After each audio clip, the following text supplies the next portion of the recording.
हजारों साल नरगिस अपनी बेनूरी पे रोती है, बड़ी मुश्किल से होता है चमन में दीदावर पैदा। पाकिस्तानी कौम भी 70 वर्ष रोती रही, धोखे खाती रही, और फिर जाकर इस चमन जैसे वतन में इमरान खान जैसा दीदावर पैदा हुआ, या यूं कहिए कि इस कौम को नजर आना शुरू हुआ, क्योंकि वो तो इन 70 वर्षों के सफर में 50 वर्ष से जायद से इस कौम का नाम रोशन कर रहा था। मगर नवाज जरदारी के सया बातों ने उसकी रोशनी कमजोर नजर कौम से छुपाई हुई थी।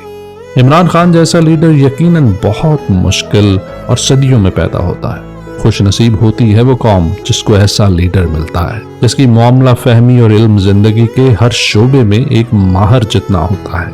2018 में वजीर आजम बनने से पहले और वजारत उज़्मा के दौरान इमरान खान की तकारीर सुनिए। ज़राअत, इंडस्ट्री, टेक्नोलॉजी, दिफा, खारजा अमूर, इस्लामी दुनिया, माहौलियात समेत हर शोबे पे इमरान खान ने कमाल महारत से गुफ्तगू की। आज के नौजवान को इतने फैक्ट्स एंड फिगर्स याद नहीं रहते जितने 70 साला इमरान खान को होते थे।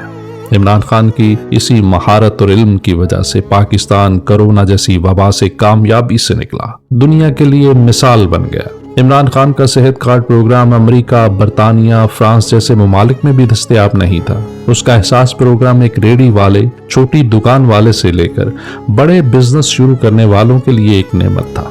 आलमी इदारों ने इमरान खान के गुर्बत मिटाओ प्रोग्राम की तारीफें की, मगर आलमी इदारों को छोड़िए, आज हर पाकिस्तानी अपने दिल पर हाथ रखकर बताए कि आप 2021 में इत्मीनान महसूस नहीं करने लग पड़े थे कि आपके घर खुदा न खास्ता कोई बीमारी आए तो सेहत कार्ड मौजूद है।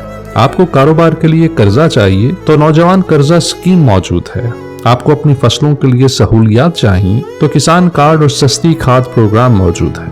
आपके पास कोई रोजगार नहीं तो आपको इमरजेंसी कैश प्रोग्राम के 15,000 मिल रहे हैं। आपके बच्चे अब अगर सरकारी स्कूल जाएं तो प्राइवेट स्कूल से पीछे नहीं रहेंगे। आप बैरून मुल्क सफर करें तो फख्र से अपने वजीर आजम का नाम बता सकते हैं।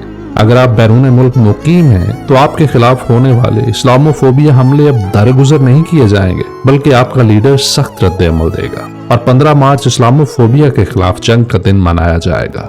अपने दिल पर हाथ रखें और बताएं कि आप हकीकी मानों में वाहिद इस्लामी एटमी ताकत के शहरी के तौर पर महसूस नहीं करने लगे थे जब 2 बार OIC के तमाम ममालिक आपके वजीर आजम की सदारत में इकट्ठे हुए। क्या आपको यकीन नहीं हो गया था कि मेरे साथ कोई जुल्म करे, मेरी जमीन छीने या हिरासा करे तो मैं वजीर आजम कंप्लेन पोर्टल पर शिकायत दर्ज करवा कर अपना तहफ़्फ़ुज़ हासिल कर लूंगा।